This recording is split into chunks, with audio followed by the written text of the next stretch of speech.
So, good evening. This is ito, cost management. So, first, let's log in. Run muna natin do.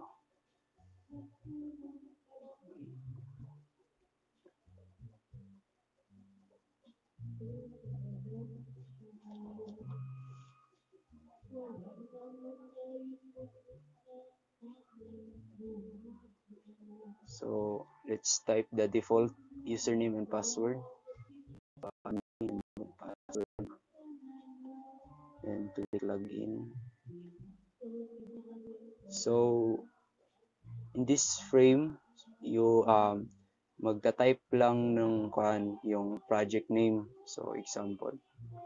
So, magbi-build ng house. So, lagay natin house. So, same lang. Then, yung budget niya is mga nasa 10,000 siguro. Then, click save. So, dito, merong ID at saka date.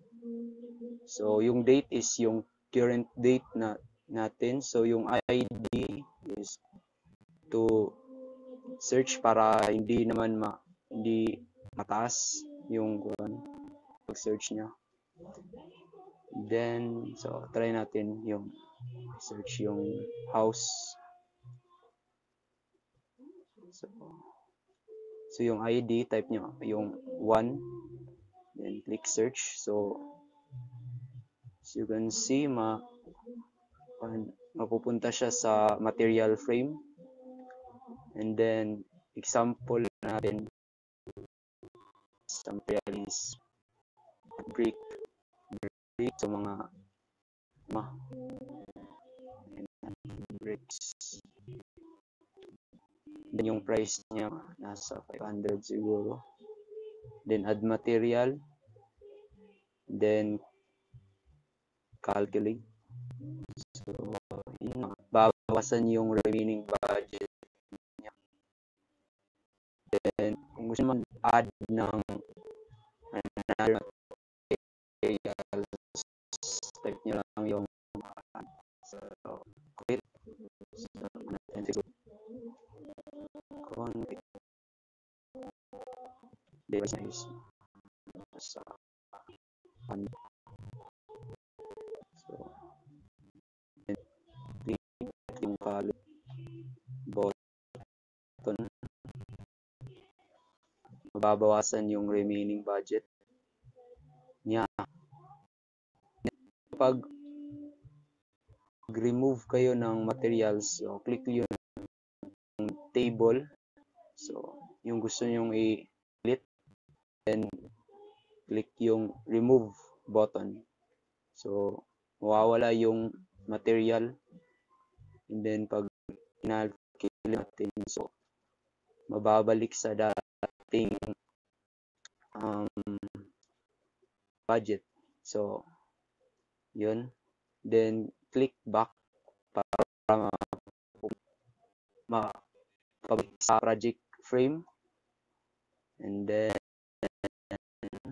so, lagi ulit tayo ng dito,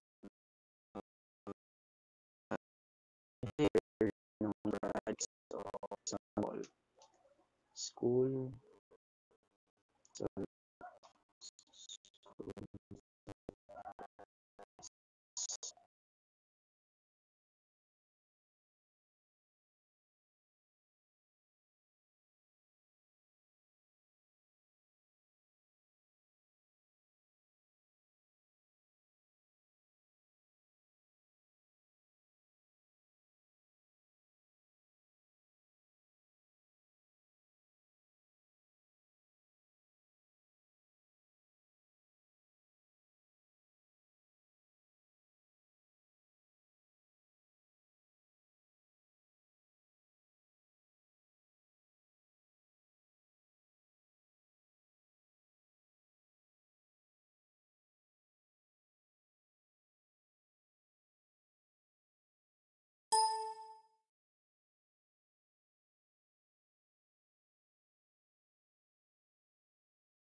Walang tingog.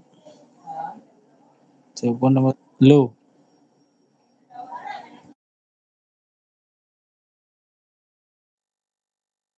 Di ka madungog dyan, Ray. Hello, hello, hello. Walang tingog. O ka na, ingatuwa. Sada mag-isip sa okay, so yung is mga 600 so then calculate total ng materials, then magbabawasan so 1.5 lang yung nagtitira 10,000. So yan. And then pag gusto nyo mag-delete ng projects lang yung nasa table, then delete button, so madi-delete siya, hindi ka mawawala. And tapos kung i-input or enter, so click nyo yung button, then confirm, click nyo yes. So yan, mababalik sa main app. Guys, salamat.